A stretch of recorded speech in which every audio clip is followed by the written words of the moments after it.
Second time in 3 games, I am giving Jersey guy the day off. What the hell was that? Preds lose 8, I can't even do the fingers right, 8-3 to the St. Louis Blues on Easter Sunday at home in Bridgestone Arena Sunday night. What, did you guys think you won the cup because you were able to rebound after the Edmonton embarrassment and beat Chicago yesterday afternoon? Well, you lost even worse today. And what the heck was with that second period?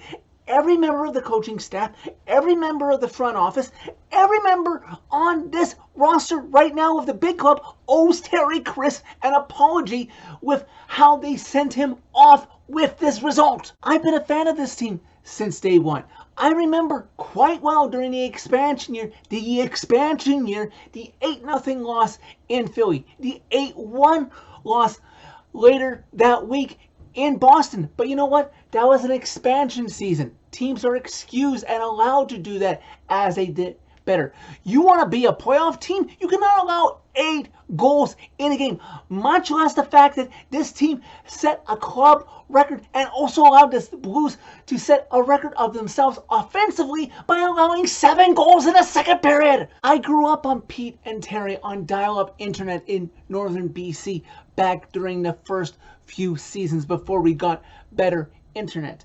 Those two did not deserve to have to call a game like this. Blues simply beat you up and down the ice. Brady Shen got 2 goals. Jordan Kyrou got 2 goals. Callie Rosen got 2 goals on the way to their 8 goals. I'm surprised you weren't trying to allow every single member of the Blues roster to get 1 point against you. And let me not avoid a topic that everyone was bringing up on social media from the start of this game, especially when it got bad, until the end of it.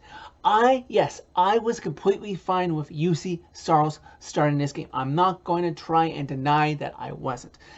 Normally, in a back-to-back situation, when you're at home, it shouldn't be such a bad thing. But you know what also made this worse is that, yes, Juuse Saros has been played too many times before this weekend when he probably would have been more rested. But you cannot tell me if Dave Rittich had started this game that he wouldn't have been in the same predicament. And you're not going to allow your backup either to be hung out to dry either. So Saros would have most likely had to come in to clean up that mess because the 18 players in front of the net tonight did nothing. I guess if we can take something positive out of this game is that the Preds didn't allow a goal to be scored against them in the third period. It just would have been nice if they could have stopped the bleeding in the middle frame. This team now has 3 games left at home, 3 games left on the road for a total of 6 games. You know what they don't have very much of with just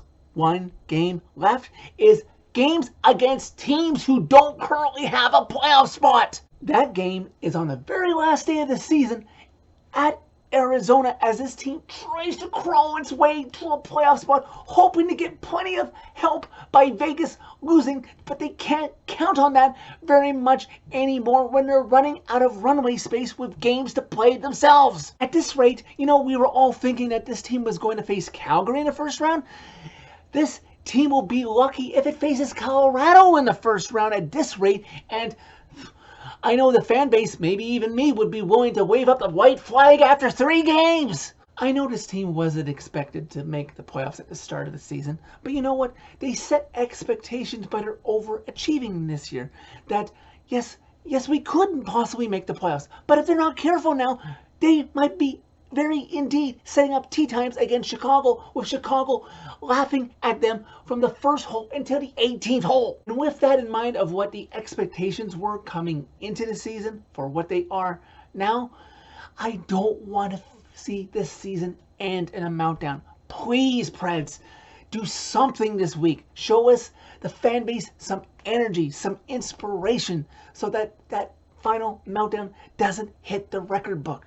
So that's it for this one. Thank you very much for watching. As always, hit like if you like this video. Hit subscribe if you really like it. You can find my social media by clicking on the channel link. Tell all your friends about Redemption. A reminder, Preds fans, it is better than this most of the time.